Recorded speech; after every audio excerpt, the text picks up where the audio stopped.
Hello students, today we shall be learning about the various methodologies of art. By the end of the lesson, you shall be able to critically examine art historical methodologies ranging from formalism, iconology and biographic methods through the semiotics, post-structuralism and engendered readings. Apply art historical methodologies to their own research and writing. Understand the discipline of art history as it developed from classical antiquity through to the present. Speak with confidence about the methodologies of art history and defend particular viewpoints. Various methodologies in art criticism that we shall be understanding today are: Introduction, Pliny and Elder and Ancient Precedents, Vasari and artist biographies, Winckelmann and art criticism, Formalism, Panofsky, iconography and iconology, Marxism, Feminism, biography and autobiography, semiology, deconstruction, psychoanalysis. Let us first understand to how to read an artwork. Any visual description requires the use of ordinary words to convey what the writer, art historians sees.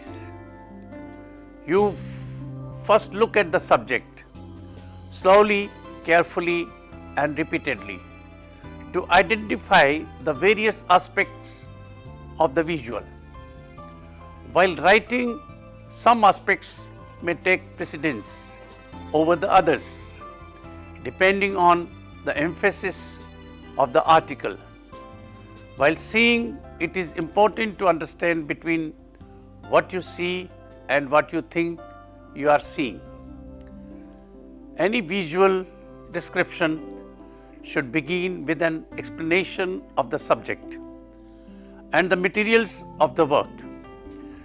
Together, they provide enough information, though neither will be enough by itself.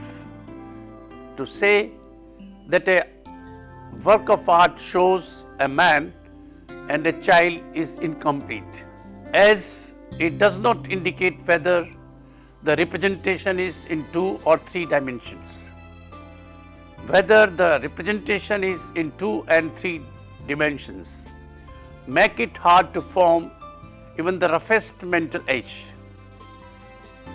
On the other hand, if the writer says that the work is a life-size sculpture of a man and a child, the reader can begin to imagine what it might look like and ask more questions. A traditional work of art is, first of all, a physical object. The material or materials used may not be possible to identify by just looking. Perhaps they look like something they are not, or the surface and the texture have been obscured by layers of paint. In cases like these, the correction identification can be brought to the attention of the reader, but not as a part of what anyone can see. This is an instance of knowing being different from seeing. If information is based on an external source, even a museum label or source must be cited after it has been verified. Many mistakes get repeated as facts by people who did not bother to check them. The size of a work is always crucial. The effect made on a viewer by an object that can be held in the hand compared to a billboard that covers the side of a building is not different as to make any similarities seem almost inconsequential. The first demands a very intimate relationship with careful and close looking to see what it is there. The other must be seen from a distance and may contain details that are too small to be comprehensible. Scale also influences the design of a work. Since the same composition, colors and methods of making rarely transfer effectively from a small format to a very large one or vice versa. This is another reason why size must be considered in a visual description. Color matters, even if it is not part of the subject. It influences the way we look at it. Bright colors catch our eye before dark ones, and even subtle changes may matter a great deal. As a term, art history, also a history of art, encompasses several methods of studying the visual art in common use, referring to works of art and architecture. Aspects of discipline overlap. As the art historian Ernst Gombrich once observed, the field of art history is much like Caesar's Gaul, divided in three parts, inhabited by three different, though not necessarily hostile, tribes: connoisseurs, the critics, and the academic art historians. Art history as we know it in the 21st century began in 19th century, but has precedents that date to the ancient world. Like the analysis of historical trends in politics, literature, and sciences, the discipline benefits from the clarity and probability of the written word. Art historians also rely on formal analysis, semiotics, psychoanalysis, and iconography. Advances in photographic reproduction and printing techniques after World War II increased the ability of reproductions of artworks. Such technologies have helped to advance the discipline in profound ways, as they have enabled easy comparisons of objects. The study of visual art thus described can be a practice that involves understanding context, form, and social significance.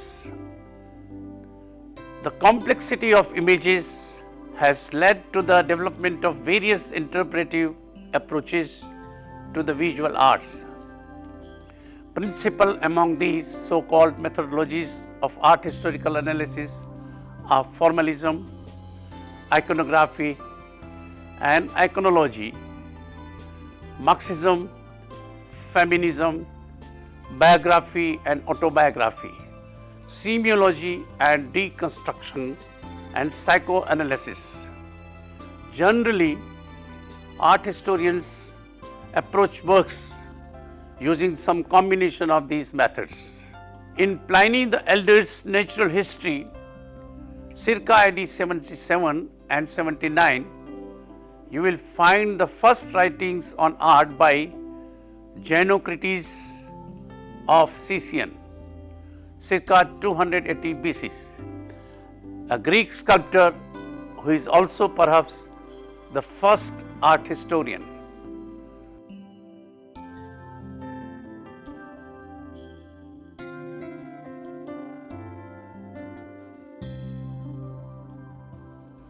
Vasari and artists' biographies. Apparently, Giorgio Vasari, the Tuscan painter, sculptor, author of the Lives of the Painters, wrote the first true history of art.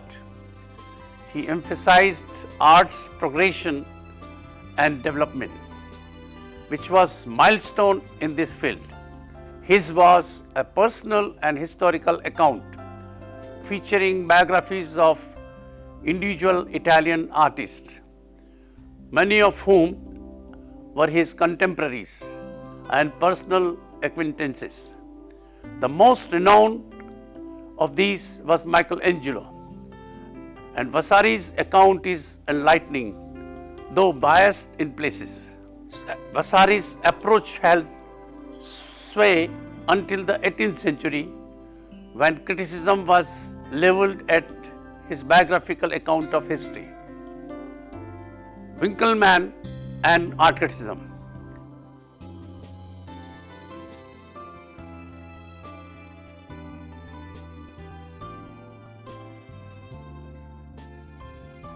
Scholars as John Josium Winckelmann 1717 to 1768 that the real emphasis in study of art should be the views of the learned beholder and not the unique viewpoint of the charismatic artist.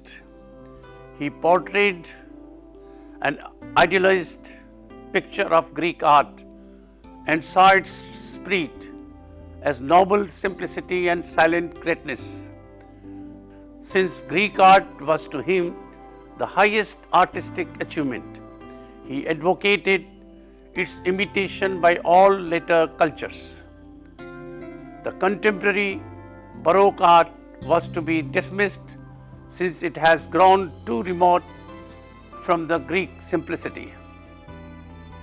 The emergence of art as a major subject of philosophical speculation was solidified by the appearance of Immanuel Kant's Critique of Judgment in 1790 and was furthered by Hegel's lectures on aesthetics. Hegel's philosophy served as the direct inspiration for Karl Schenau's work. Schenau's Netherlandish brief established the theoretical foundations for art history as an autonomous discipline. Formalism. Formalism grew out of 19th century aesthetic art for art's sake, art as an end in itself. Adherents of pure formalism view a work of art independently of its context, function and content. They respond to formal elements and their aesthetic effect. If all viewers responded to visual stimuli in the same way, then the essential features of viewers' response to a work could be analyzed in absolute rather than subjective or interpretive terms. In painting, formalism emphasizes compositional elements such as color, line, shape and texture rather than iconography or historical and social context. As its extreme, formalism in art history posits that everything necessary to comprehending a work of art is contained within the work of art. The context for the work, including the reason for its creation, the historical background and the life of the artist, is considered to be secondary importance. In archaeology, where it tends to be called morphology, the study and comparison of form remains an essential method of identifying objects. Consider the fur-covered cup, saucer and spoon of 1936 by the Swiss artist Merit Oppenheim, 1913 to 85. The cup evokes an immediate tactile response because we think of drinking of it, of touching it to our lips, and a furry texture repels us. At the same time, however, The cup amuses us because of its contradictory nature. So we instinctively withdraw from the cup. Panofsky, iconography and iconology. The iconographic method emphasizes the content of art. The term denotes the writing, graphy in Greek, of an image from the Greek word icon, and implies that a written text underlies an image. In Bruegel's Tower of Babel, the biblical text is Genesis 11:6, in which God becomes alarmed at the height of the tower. He fears that the builders will invade his territory and threaten his authority. The iconographic elements of Bruegel's picture include the tower as well as the figures and other objects depicted. The tower referred to in the Bible was probably a ziggurat commissioned by King Nebuchadnezzar. Commissioned by the king Nebuchadnezzar of ancient Babylon, who is depicted with his entourage at the lower left of the picture. He has apparently come to review the progress of the work, which, according to the text, is about to stop. Bruegel shows this by downward pull at the center of the tower that makes it seem about to cave in. He also refers to God's fear that the tower will reach into the heaven by painting a small white cloud overlapping the top of the tower. The cloud heightens dramatic tension by referring to the divine retribution that will follow.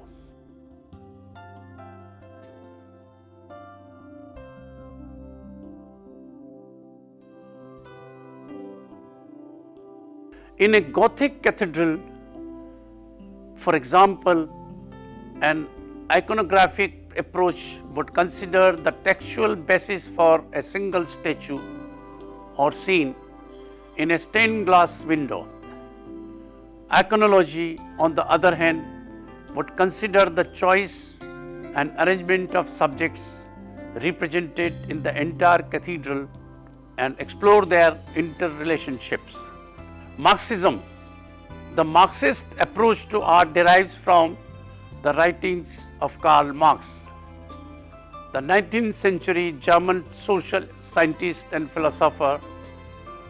Marxist art historians and those influenced by Marxism study the relationship of art to economic factors, that is, cost and availability of material, within its social context. They analyze patronage in relation to political and economic systems.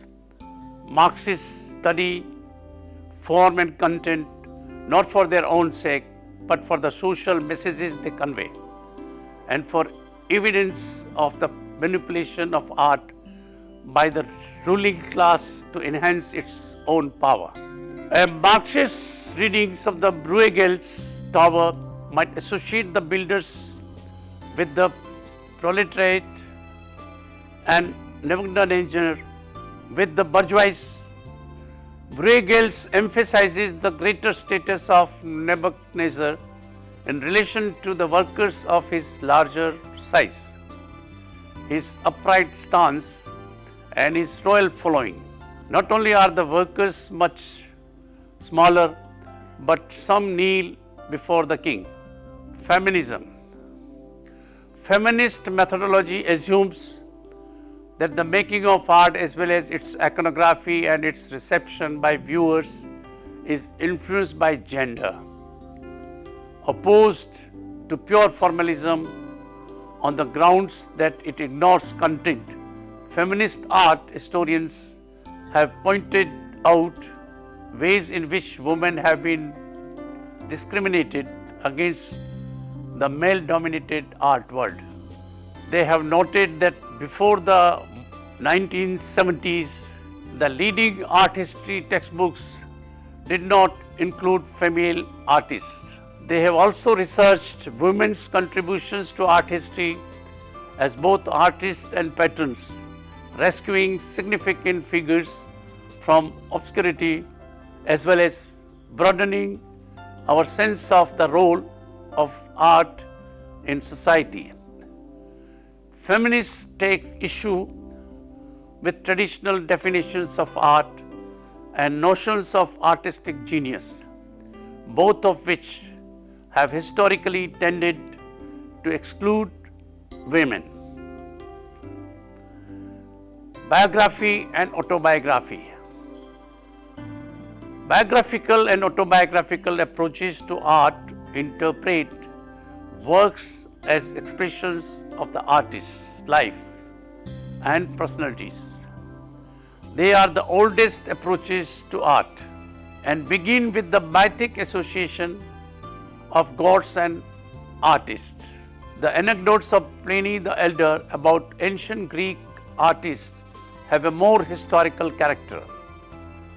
Vasari's Lives of the Artists, written in the 16th century, covers artists from the late 13th century up to his own time and concludes with his own autobiography. From the 15th century on, the genre of biography and autobiography of the artist has expanded into various literary forms. For example, sonnets, Michelangelo's, Memorias, Vigil-Lebrun, journals, Delacroix, letters, Van Gogh, and more recently, films and taped interviews. The biographical method emphasizes authorship and can be applied to iconography by using the artist's life as an underlying text. Vincent van Gogh's self-portrait before his easel is one of the many self-portraits that reflect the artist's inner conflicts through the dynamic tension of line and color. Semiology. Semiology, the science of science, includes structuralism, post-structuralism and deconstruction. Structuralism developed from structural linguistics in the late 19th and early 20th centuries as an attempt to identify universal and meaningful patterns in various cultural expressions.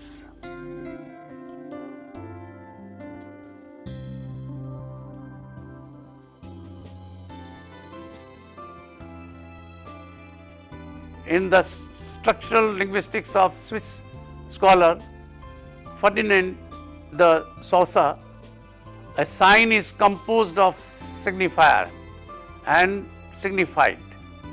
The former is the sound or written element, such as the four letters PIPE, and the latter is the concept of what the sign refers to, in this case a pipe.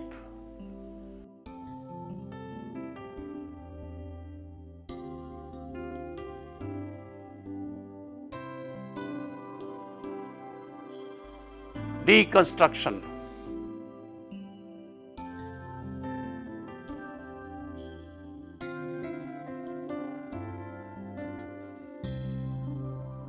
The analytical method known as deconstruction is most often associated with Jacques Derrida, a French post-structuralist philosopher who discusses art as well as written text.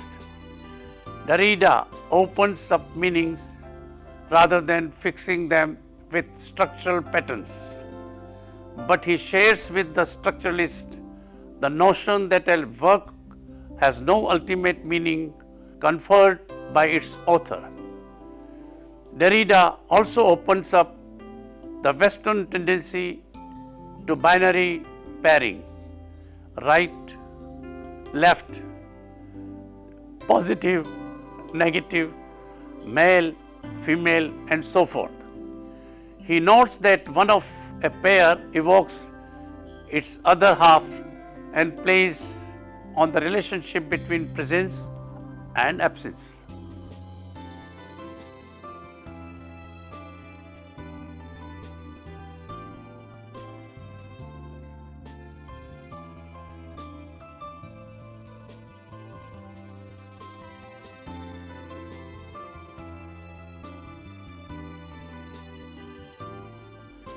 Psychoanalysis. The branch of psychology known as psychoanalysis was originated by Austrian neurologist Sigmund Freud in the late 19th century.